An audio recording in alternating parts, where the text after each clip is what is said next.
we find this illustrated when Andrew, essentially we had John the Baptist that was preaching, and they revered him as a prophet. And one day John the Baptist said, before that he said, I'm not him, I'm not the Christ, he is here, he is to come. And one day with a group of people, he looked at Jesus and he said, there he is, the Lamb of God.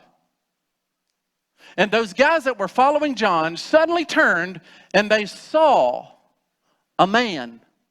They saw Jesus, they saw the Son of God come to earth. And this, I mean, can you imagine? This is like a 2,000-year waiting. Can you imagine their wait?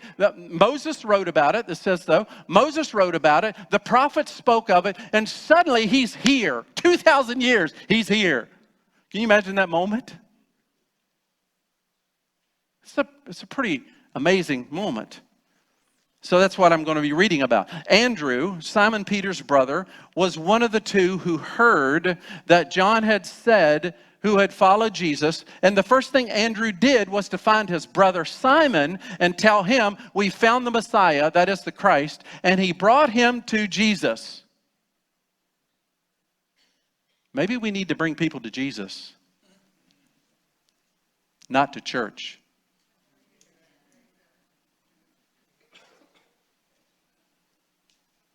But if we truly bring them to Jesus, they will come to church.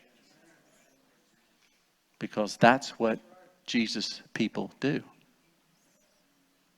Whether it's in a small group or a group like this or a group of thousands, they'll be in his body because that's what Jesus people do. It's not about coming to church. It's about coming to Jesus.